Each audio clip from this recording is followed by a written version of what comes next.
life. Are you suffering with heartburn? Last night, were you lying in bed and going, oh, I'm a little uncomfortable? I'll add another pillow and sleep propped up. Well, we're going to help you with that this morning. Tonight, you're not going to sleep that way. Okay, we have board certified general surgeon Dr. Sujata Gill. She is board certified general surgeon, minimally invasive and bariatric surgery, specializing in anti reflux and hiatal hernia repair. She's an Emory Fellowship trained in robotics and bariatrics and reflux. Taking your calls this morning at 404-872-0750. That's 404-872-0750. I mean, we've all had heartburn some point in time in our lives, but some people suffer with it more chronically than others, and that's what we're here to help you with this morning. Let's go back to the phone lines, Dr. Gill, and speak with Ann. Miss Ann, you're on WSB. How are you today? I'm well. How are you? Good. How can we help you? Okay.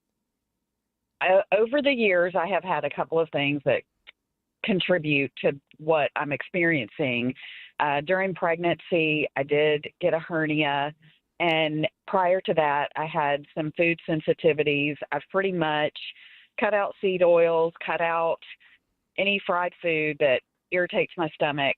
But I, over the years, have, uh,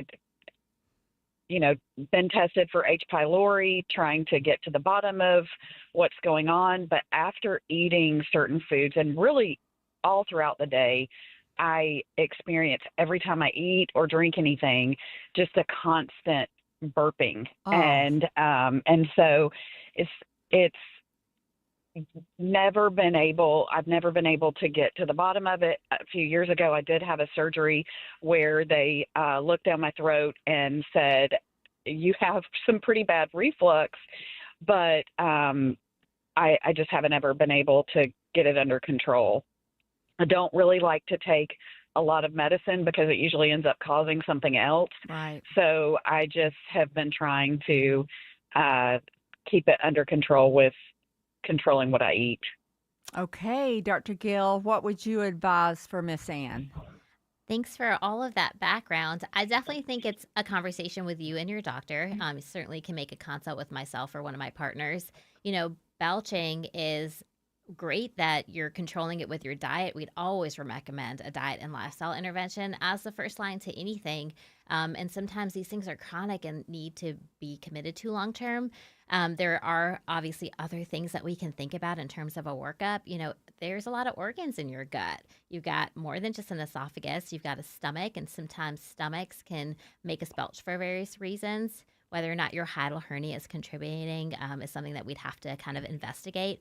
But like I said, there's other organs like gallbladders and small intestine and colon. And sometimes what we think is happening up top might not be related to something below, but we'd have to kind of go through that and take a look at it. I will say, even for my patients that have reflux, my first line of therapy is having you speak with my dietitian, because sometimes her guidance and what you're doing and what she can help with recommending is all people need to get rid of a symptom or keep that symptom at bay, which sounds like what you've been very successful